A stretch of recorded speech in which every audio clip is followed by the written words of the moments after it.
Сауд Арабияда эмне болуп жатат?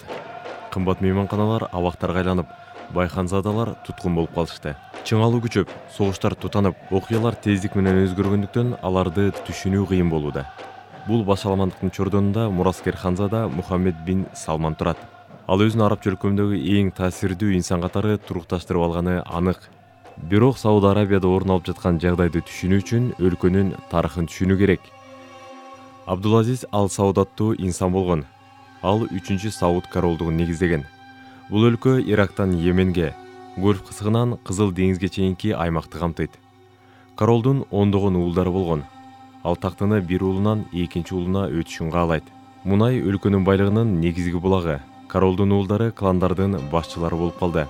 Бийлик бутактары алардын арасында туура бөлүштүрүлүп, калыстык сакталып келген. Жылдар бою өлкөдө калыстык стабилдүүлүк калыптанган. Салман бин Абдулазиз учурда корол.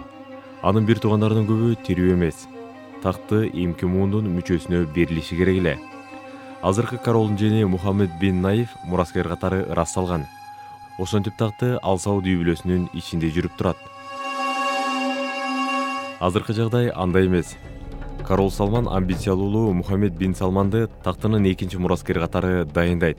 Андан соң 2 жыл өтүп, корол Салман жени Мухаммед бин Наифти четтетип, уулу Мухаммед бин Салман негизги мураскер болуп калды. Бул өлкөдөгү бийликти өткөрүү салтын бузду. Мухаммед бин Салман королдук үй бүлөдөгү атаандаштарын чогултуп, бийликти өз колуна алды. Алардын арасында миллиардер бизнесмендер жана улуттук гвардиянын башчысы да бар. Бин Салман өлкөнүн экономикасын мунайдан көз карандысыз кылууну көздөйт. Аялдар уну айдоого укуктуу жана шайлоолорго катыша алат. Ал эми өлкөнүн сырткы саясаты болуп көрбөгөндөй чечкиндүү. Ал жаңы Сауд Арабияны түзүүдө. Өлкө жаңы реформаларды башынан өткөрүп жаткан сыяктуу. Бирок иш жүзүндө жагдай андай эмес. Чоң тоскоолдуктар бар. Анын соңку саясат алмашуусу экономиканы алсыздандырып жана инвесторлорду качырып жибериши мүмкүн.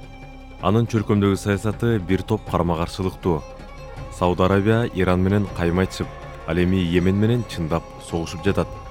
Жаш ханзада жетектеген өлкө кайсы багытта баратканын дүйнөлүк коомчулук ар кандай жоромолдоодо.